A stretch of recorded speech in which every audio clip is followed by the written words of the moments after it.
سیب راغلی دی زمون په خاوره قات د مینې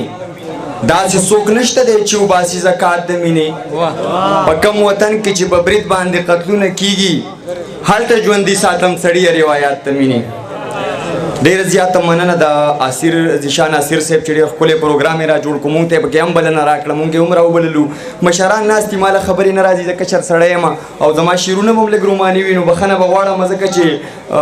مطلب دا وخت هم زموږ داسې دی چې د رومان دی ډېره زیاته مننه شعرونه به درته وایم خاموشي مې انتها د بېوسۍ ده خاموشي مې انتها د بېوسۍ ده که نڅا زما راغلې تر مرۍ ده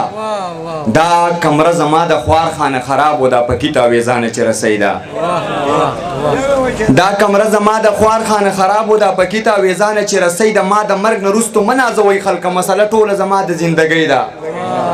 ما د مرګ نه وروستو مه نازوئ خلکه مسله ټوله زما د زندګۍ ده که برجنه په لیدو دې ژوندی کېږم که راځې زما په خوله د مرګ سلګۍ ده نور څه نشته بې باوره زړه خوراک دی بس توبه توبه توبه مې د یارۍ ده نور څه نشته بې باوره زړه خوراک دی بس توبه توبه توبه مې د یارۍ ده او څه عبید ملنګ د ژوند د باره ستړی او څه دا وخت او زمانه د بې خوندۍ ده سرجي دا شعرونه تاسو ډالۍ چې نازېدمه پرې ولس مې په کار هم رانغې زما په کټ د جنازه پسې یار هم رانغې نشه مې هم وکړه او هسې ګناهګار هم شومه زما دې زړه خانه خراب ته قرار هم رانغې عجیبه ښارو ډېره مننه نشه مې هم وکړه او هسې ګناهګار هم شومه زما دې زړه خانه خراب ته قرار هم رانغې عجیبه ښار و هر سړی پکې پوره ښکارېده پکې په ما د خوار مزدور د چا کار هم رانغې زما تپوس له خو یاران راتله خو کله راتله محبوب جان بیټني صاحب زما تپوس له خو یاران راتله خو کله راتله ما چې غوښتلو نو مرګې په تلوار هم رانغې زما خاموشه احساس دومره چغې ووهلې د چا په غوږو د کریکو چیوار هم رانغې خپلو بچو له مې د رزق په تکله بده چې پکې ځان خرڅ کړمه داسې بازار هم رانغې او شعرونه دي چې روماني غوندې دي سر چې دا زما زړه د شیشې په شان نازک زړه خو د یار مې د کمرې په شان کلک زړه ما مدام له درمسال کې خټې کړي ما مدام چرته بیللی پالک زړه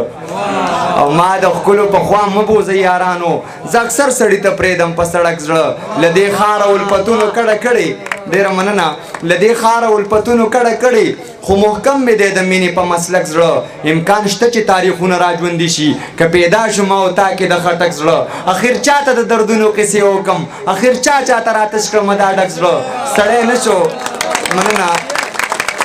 اخر چا ته د دردونو قصې وکړم اخر چا ته راتش کړمه دا ډک زړه سړی نه شو نه قرار شو نه قرار شو د ویشتو د عبید جانه په ټوپک زړه او څه شعرونه اداره رضا روحاني صاحب غواړي بخښنه غواړو سر چې بلا مزه د زندګۍ هم وا ژوند کې زما یوه جنۍ هم وا بلا مزه د زندګۍ هم و ژوند کې زما یوه جنۍ هم و هغه په ما باندې مینه هم وه خو هغه ښکار د مجبورۍ هم و څه د حالاتو په زنځیر بندي وه څه خواره پاتې د سیالۍ هم و ستا د راتللو انتظار هم و زما په خوله د مرګ سلګۍ هم وه بغیر له تا نه زندګي تعجب و چې حوصله مې لا ژوندۍ هم وه عابد ملنګ نامراد عشق وجه زما د شاعرۍ هم وه هغه یو شعرونه دي چې سرجي چې دوی به کله ډډه وکړي د پردو له جنګه چې اخر کومه ګټه راوړه پښتنو له جنګه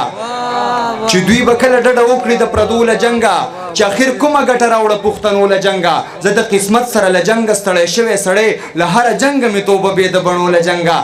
او خلک لګیا دي په مریخ کې ماڼۍ جوړې کړې ته اوزګار نه شوې د چرګانو د سپو له جنګه مننه خلک لګیا دي په مریخ کې ماڼۍ جوړې کړې ته اوزګار نه شوې د چرګانو او د سپو له جنګه بعضې خبرو کې غیرت کول د مرګ سبب شي لاس مو راغونډ کړئ د بریدونو د لانجو له جنګه که د وخت لاس به یې ګریوان ته رسېده خو بیا هم عبید ملنګ و چې په شا باندې بدلو له جنګه تر دې دمه چې اوښکې په باڼه باندې ساتم تر دې دمه یادونه دې په زړه باندې ساتم چې دومره څوکیدارو کې جومات ته به مړی کېږي نو بیا خو مې قاتل په خپل کاله باندې ساتم چې دومره څوکیدارو کې جماعت ته بمړی کېږي نو بیا خو مې قاتل په خپل کاله باندې ساتم صفا خبره دا ده چې غلام ابن غلام یم ګلاب ګلاب وطن چې په کارغه باندې ساتم تر اوسه لیونی یم چې ستا لارو ته ګورم تر اوسه مې نظر په دیواله باندې ساتم تر اوسه لیونی یم چې ستا لارو ته ګورم تر اوسه مې نظر په دیواله باندې ساتم او د ډېرو مظلومانو راته سترګې دي عبیده برغولی به تر څو پورې په خوله باندې ساتم ډېره زیاته مننه